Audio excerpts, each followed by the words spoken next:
So we're going to be talking to Ben and the Killing for a Blues Band, which is his project, and seeing what Ben's up to. He's a local cat in Vancouver, which is singer, guitar player, songwriter,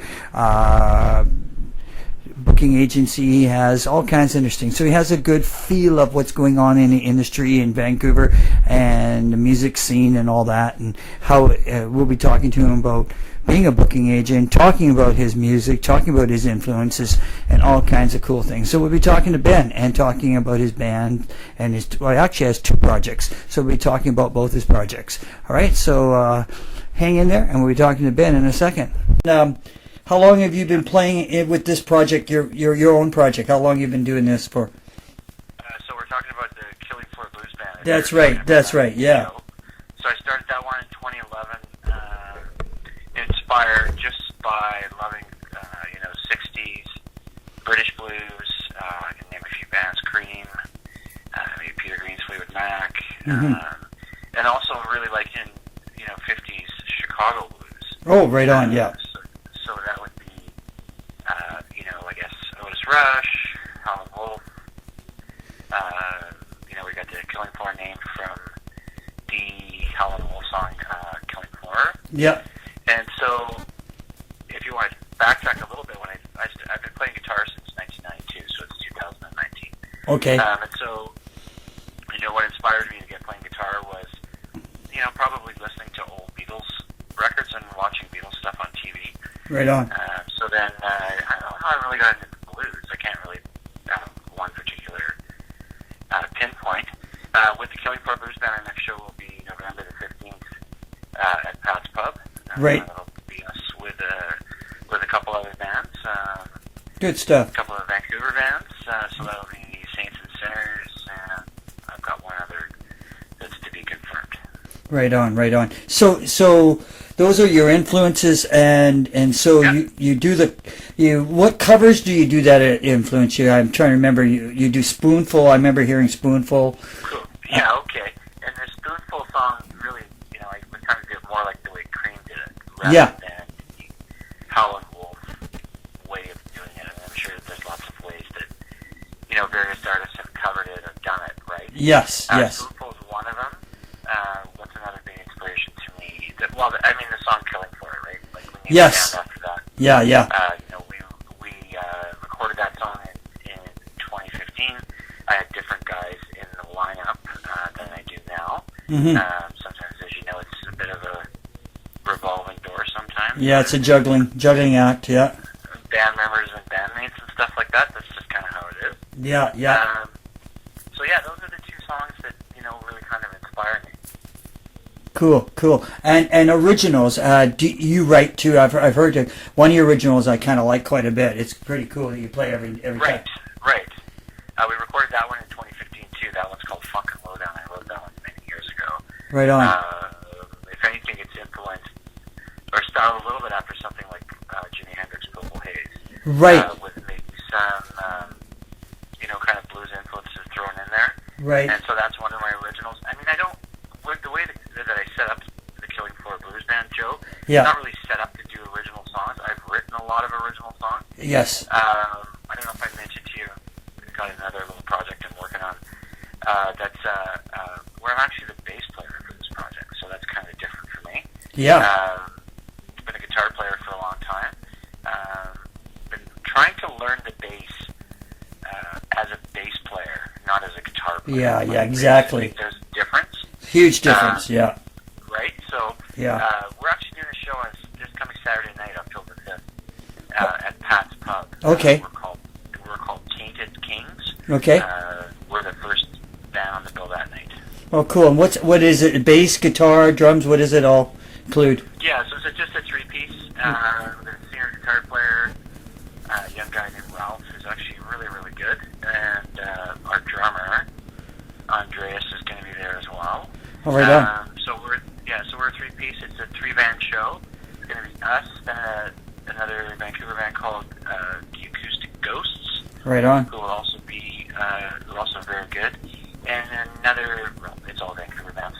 A band called Fazools, or the last band, heavy kind of hard rock kind of stuff. Cool. So that's that. So getting into that too. The other thing that you do is you also do promote a lot of shows. You promote a lot of Right. local bands too. And Right. in doing that, I mean, how do you find the music scene, say now compared to say 5 years ago or 10 years ago? How do you find it now? I think it's interesting always, and I think the thing that's in flux is, as you know, it's always different venues seem to be fluid, moving around. Yeah.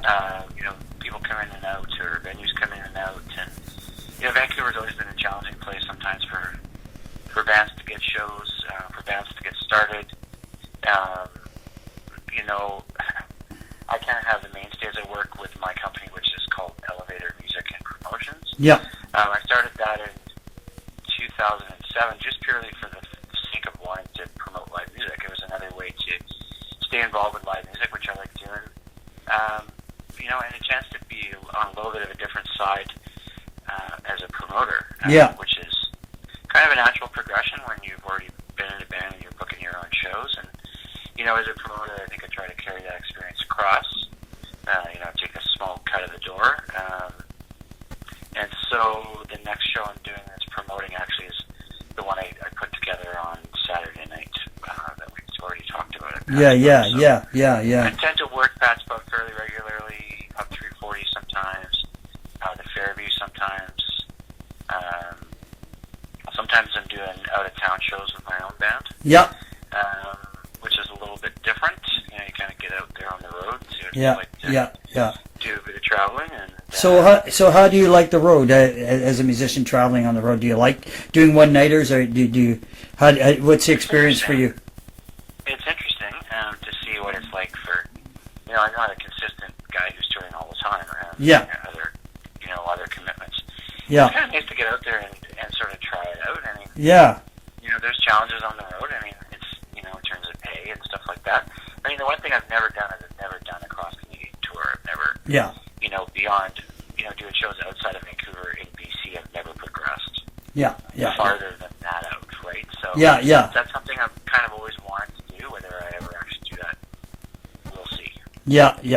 But from touring myself a lot, even out of the country, and playing across Canada, it's really there's not much of a difference. You know what I mean? Like in the sense it's town to town, and people are different in every town.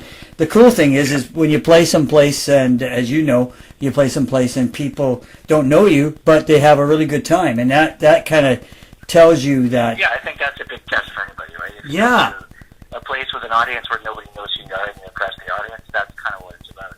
It's one thing when you're in Vancouver or somewhere like that where your friends and family are, and I don't know, I guess they kind of always have to like you because they're your friends and family, right? Yeah. But I mean, I think that's always rewarding when you meet people out of town who like your CD or want to buy your CD or music or whatever, right? And it's a question of somebody who's never seen or heard you before. Yeah.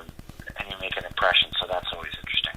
Yeah, that is interesting. And so in talking about that too, so the different bands that you book and stuff, so how do you find like the music scene now? Like, do you find the bands more polished, a little rougher? You know what I mean? Like, because it's changed over the years. Sometimes the style is, the styles of the bands are more solid. I definitely, I don't know if you agree with me, but I think there's a lot more diversity now. That's for sure. Yeah, it's interesting, because what I try to do with shows, and I think this is really important, is when I try to put a bill together, I try to get like-minded bands on a bill. Yeah. Sometimes people in Vancouver don't do that. And so what I found success with is a small network of bands where it's all ska and reggae influenced stuff. Yeah. And one thing about those bands is there's usually a draw. A lot of them are big bands, like 8 or 9 pieces. Right. And it's usually a good crowd, and it's usually a really fun show. I've had some really successful shows with various ska bands in Vancouver. And I quite like the music, and I quite like that scene. Mm-hmm. And whether the bands are more or less polished, I think it depends on the act. Mm-hmm. And I think it depends on, how long they've been doing it for. That's right. And how seriously they take it, right? Yeah. I find that working with the bands I work with these days, like I said, in the ska reggae genre, they're all very polished and very good. Yeah. And then that means they're very, very dedicated to their art, right? Yeah. And then, like, you're right. And I think that style of music tends to, everybody's, most of the time, most people are pretty happy. You know what I mean? Like, they're out there dancing and drinking and having a good time, right? And then people are enjoying music that way, right? Yeah. Yeah, I think that's important, and I think what is a test for me too. We talked about as a musician, if you play a show out of town, what's a test when you impress an audience. And when I get feedback from the bar or the bar owners or sound people that they like a show, I think that's really, really important. Yeah, that is. Yeah. You get shows where the bar is really happy, because as everybody all knows, musicians like to think it's all about them playing in the bar, but really it's about the bar making money off you. Right? Yes. You're there to provide entertainment. You can usually figure out pretty quick who's going to be a good place to work with, a good place to play, and who is not. Yeah. You find those venues really quick, like those bars, those venues that you can have. There's a good time had, and then there's those bars that I notice, because you book a lot. You find those bars, say in this city, well, probably any city, that are up and down. They have entertainment and then they stop for a while, and then they have entertainment and then they stop for a while. And sometimes those bars are the toughest ones to actually go and play in, right? Because I think the bar people are just very fickle at that point, right? They're not sure what they're doing, right? I think that's part of it. I think sometimes what bars do is they overbook. And, I've tried to do it with places where I tried to approach them and say, here, like, let me do a show here, but I'll do it, like, once every 3 months. Yeah. Right? Yeah. When they got it's a saturation point, and sometimes maybe there's not enough places to play in Vancouver. And it's a question of, a bar will book a band every weekend. Different bands, right? And I've seen this too, where a lot of bars are booking the same bands, or booking the same bands, like every so many weeks, or they program it for an entire year. Yes. And it's like, well, that doesn't really show any kind of imagination, right? Or that you're trying to get different crowds in there. Well, yeah, that's funny you say that, because I know there's a couple bars. I'm not going to name the names, but there's a couple bars I play that the staff actually says, when I bring some different acts in with me to play a certain place or two, the staff will go like, "Oh, this is great, Joe. You just brought like 2 different acts in, and they're really happy." And the bar's going, "I really had a good time tonight, And then the next time, "Oh, you brought somebody else different, because if you keep the same crew with you, the same set of people all the time, people do. They're going to get bored so quick, right? It just happens like that, right? It's interesting. So what is up for you for the rest of the year? You're just going to continue booking. And what's up for 2020? What are you doing with you got your 2 projects going? Are you going to be like writing, recording? Are you going to get back out and do some more playing too? What else is on the agenda with your bands? Well, I think we're going to have to do a couple things with both projects. Now, with Killing Floor Blues Band, for me, we did a CD like 4 years ago, and it's different guys now, so we need to update that CD. Yeah. I have someone I work with that I've been talking to you a little bit about it. So we're definitely out doing another CD for Killing Floor. I don't know how many covers and how many originals we're going to do this time. And, the thing with the Danny King's thing where I'm playing bass, this is a new band, and these guys they're really talented, but they're very new to the music scene, so they haven't really done a lot of live shows, and know how to put together a CD, put together a promo, right? And start building that kind of stuff up, because that's really important. Oh yeah. You probably have to do a CD at some point. or do a little demo that we could pass out and get some more shows. Yeah. It's kind of a funny challenge. Side note for us with our show for Saturday night is that with Dana Kings at Pats, we have to play first because our drummer's not even 19. So I actually learned a really valuable lesson from the bar, and this is for anybody. You know, it's actually good. There's actually quite clear stipulations about you know, how somebody who's underage can play in a bar and still technically play a show and have to be out by 10 o'clock. So Yeah. that's kind of a neat thing to learn. But yeah, definitely with Dana Kings, we're going to have to do probably a little CD or some recording in a studio where we put together, you know, some original songs. And we're doing covers and originals right now. Right on. I like the Dana Kings project because I think unlike when I'm doing Killing Floor stuff, we're going to get to do more original stuff, which I like to do. Yeah. And that's good. And that direction for Killing Floor is going to be more bluesy oriented still, right? Yeah, same kind of stuff. I mean, Yeah. I'm trying to work stuff in there sometimes with that band too, where, you know, you think of a blues or a blues rock song that's a good cover, and I'm trying to, you know, I think with blues these days, or with any, it's really any band, there's a lot of staples and standards, right? So Yes. rather than trying to pull blues songs that are more obscure out. Well, you know who tends to do that a lot, and I don't know if you listen to Gary Clark Jr., but I have, yeah. yeah, you know, he's more innovating. You know what I mean? For Yeah, I've still like that. I still don't think I've seen him live actually. I've seen him live, Just never. and I've seen him live, and he was very innovating. He'll branch off from a blues song and go into a funk song. He'll go into like a Hendrix song. He'll go back to a standard blues. You know, he's just like and he'll even go to more like a poppy blues. So he'll take things in all kinds of directions. Sort of, I guess he's in touch with the way things are now. You know, like so the genres are kind of melting together, right? You know, there's a lot of that going on right now. I think genres always do. I think they do. I think they do. I think people try to. I don't know how you feel, but I think sometimes people try to pigeonhole everybody. You know what I mean? I think that's because that's what people like to do because they feel comfortable doing that. Yeah. Or it's, you know, that's the way music's marketed, right? Or Yes. you know, that's the way people think because that's what they're comfortable with thinking. They got to pigeonhole it. And it's funny if you ask a band or a musician what their band sounds like, they're like, you know, they get varying responses, right? Yeah. Yeah, I noticed that. I noticed that. So it's kind of interesting how that's happened. Now, your band's playing the other night. How many originals and how many covers for your show? For Saturday night with Dana Kings? Yes, Dana We Kings. got 3 original songs that we've been working on that I'm actually quite happy with. Oh, good. And then we're going to do some cover songs. Right on. And what kind of direction is the cover songs? Like what kind of direction? I can tell you a few.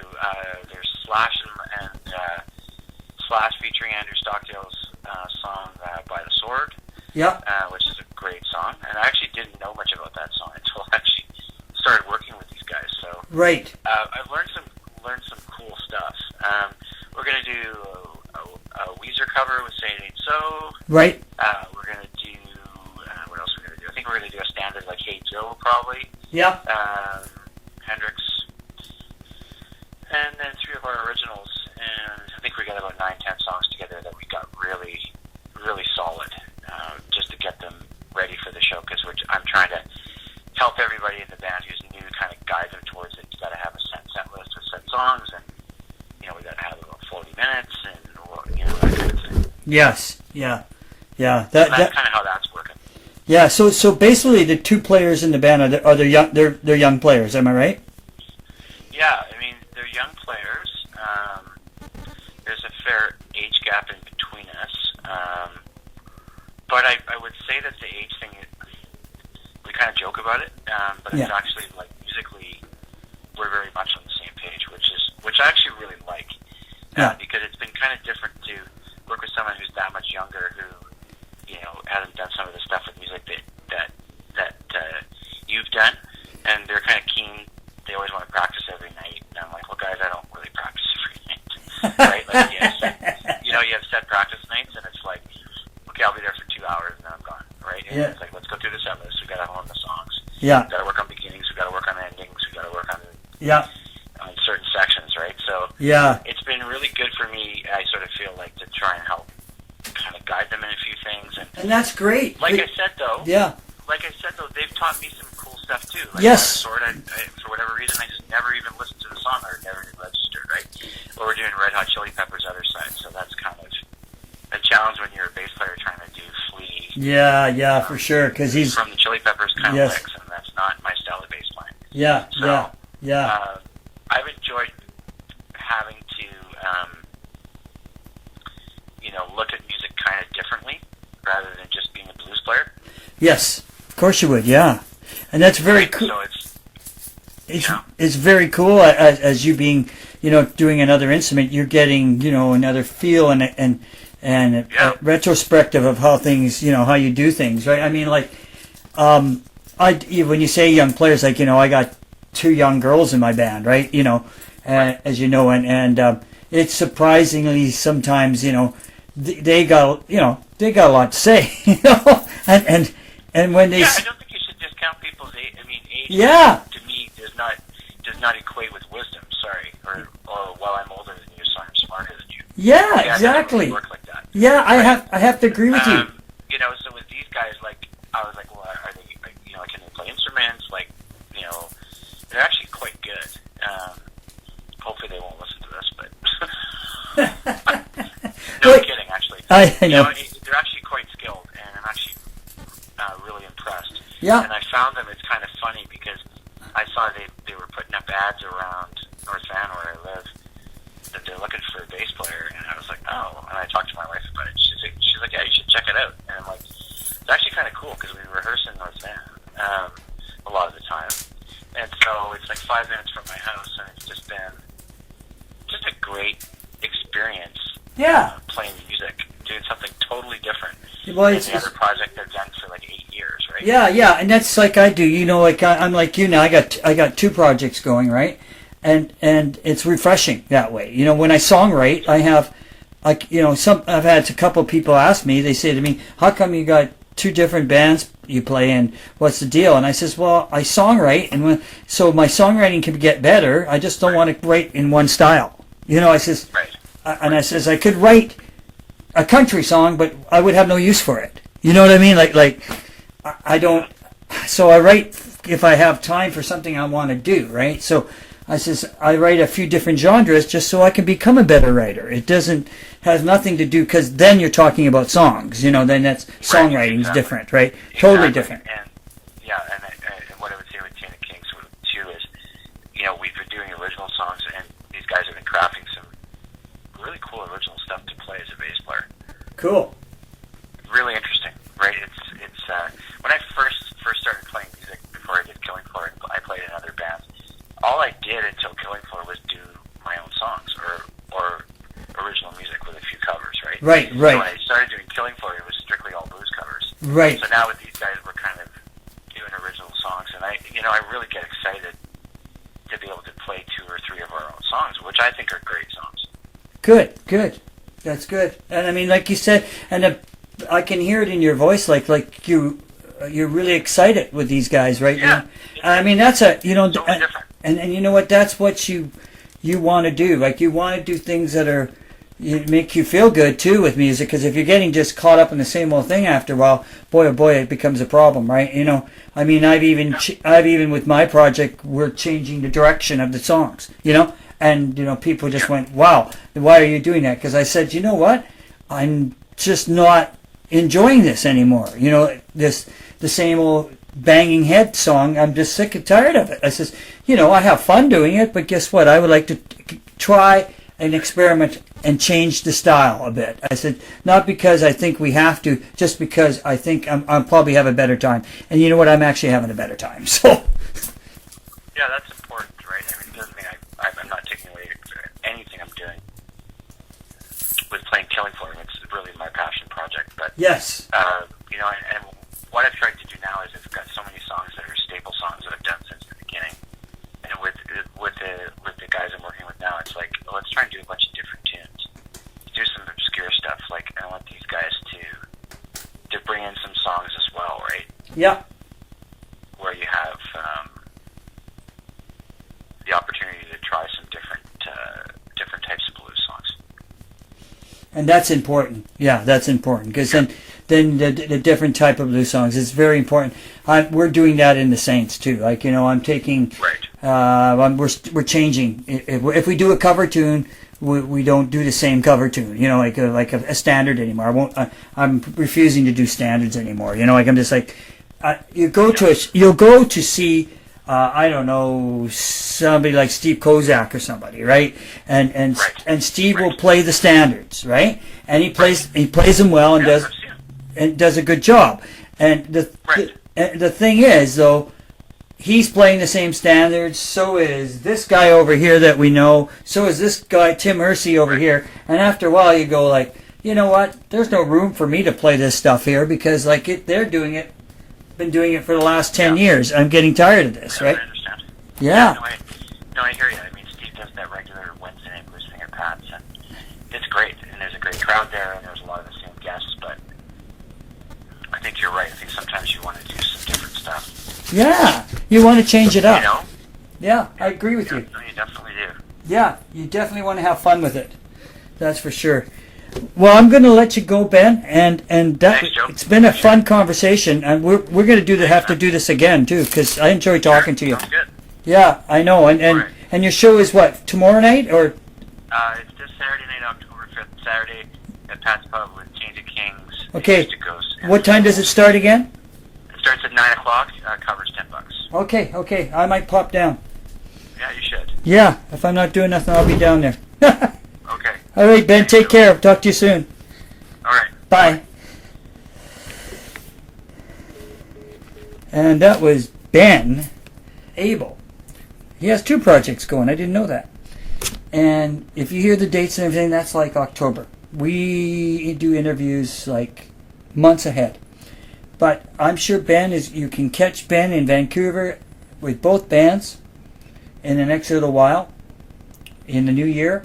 And, you know, you'll enjoy it. I mean, Ben's an interesting character, and he's an interesting person, and I like Ben, and he's a good promoter. He supports local talent in Vancouver, and that's a big thing.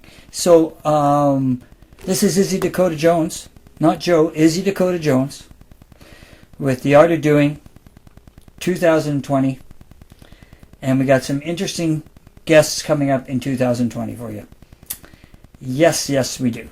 Right, take care. Talk to you later.